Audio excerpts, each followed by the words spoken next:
Dan Wootton has used his GB News show to respond to allegations made about his behaviour in both Byline Times and The Guardian. Those allegations included a claim that Dan Wootton had posed as a made-up character to offer men money in exchange for sexual images. The alleged victims included Wootton's colleagues at his former workplace, Murdoch-owned News UK, and Byline Times quote one of the alleged victims as saying the requests felt like blackmail and entrapment.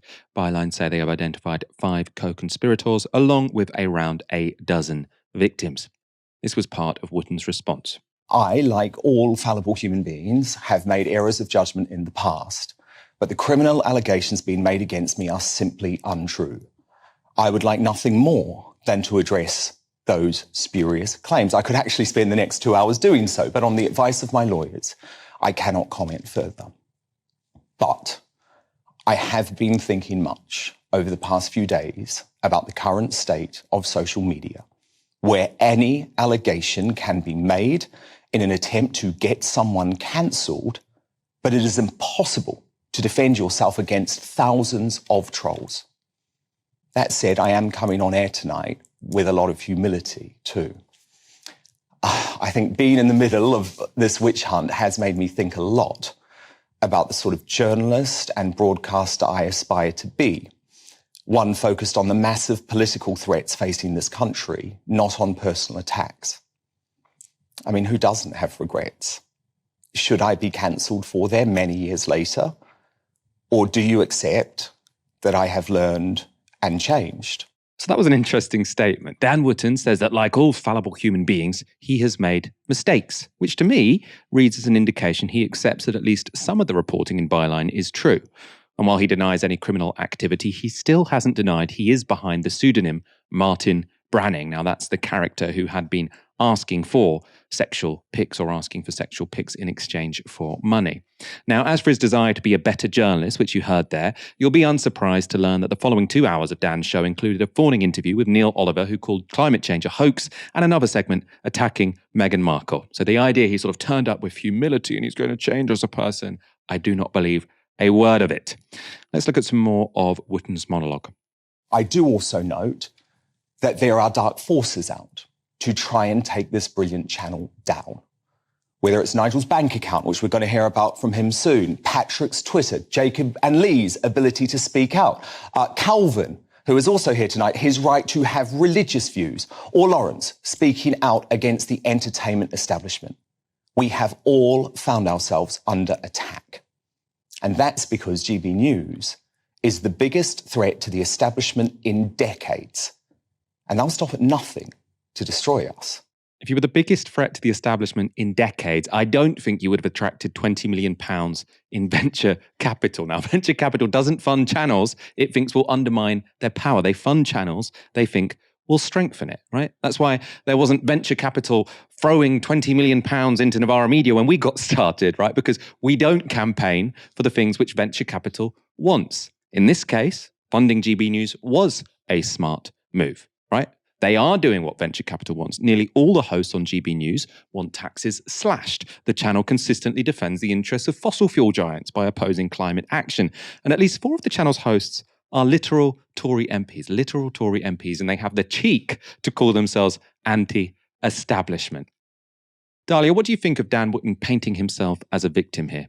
I mean, I'm completely unsurprised. This is the business model of GB News. It's victim narrative. It's self-victimization. It's appealing to their audience, who are often middle-class white people who have experienced a modicum of perceived loss of social power and are lashing out and believe that they are victims of, anti-racism or Black Lives Matter or feminism or whatever. He knows it's effective. He knows it tickles a nerve. It like scratches an itch for his audience.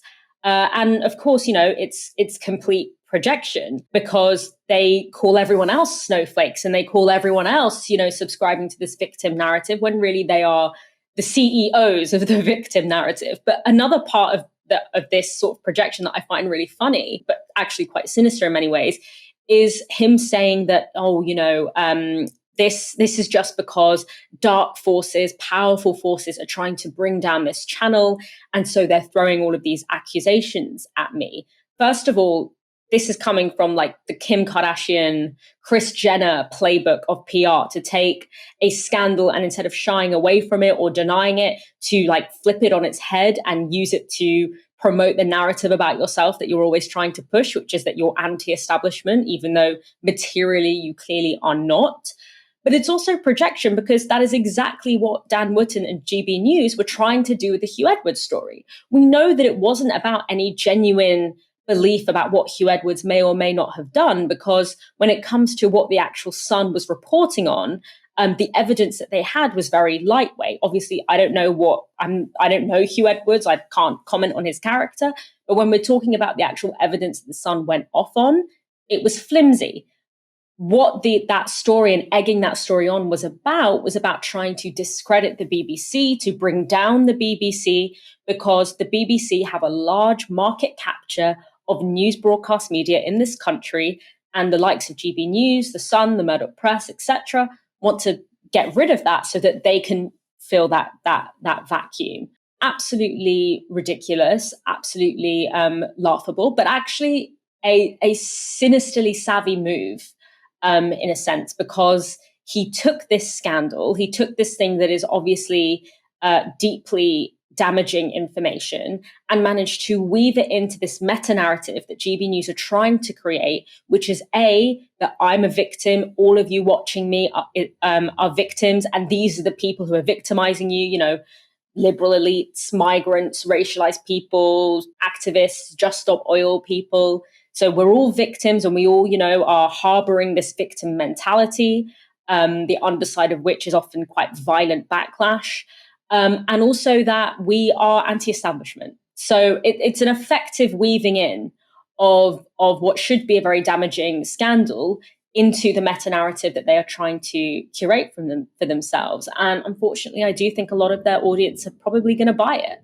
Just on the Hugh Edwards story, so Dan Wootton also said in that monologue, it was 6 minutes long, he said, I didn't comment at all on the Hugh Edwards story, as if sort of like, I would never rush to judgment, so why are people rushing to judgment about me? I mean, for one, I think that probably was just because he was on holiday and maybe he knew this story was coming out. He had been very, very vocal on the Philip Schofield story before all the facts were known about that. I also do think there are some pretty significant differences between the allegations made against Hugh Edwards and the allegations made against Dan Wootton. Now, the reason the Sun story collapsed is because it was about this alleged victim, but then the alleged victim said they didn't feel like a victim, right? So that was where I think that story really collapsed. With this Dan Wootton story, the people that Byline Times have spoken to are the alleged victims, and they do feel as if they are the alleged victims. Now, that doesn't necessarily mean what they've said is completely true, but that is a starting point, which is very different from the Hugh Edwards one. Also, Hugh Edwards doesn't seem to have deceived anyone, at least as far as we know. There was no deception involved. The allegations against Dan Wootton are of deception, because if this story is correct, he posed as this character to ask for pictures in exchange for money from colleagues. So there are differences between the Dan Wootton story and the Hugh Edwards story. I think it's important to remember that.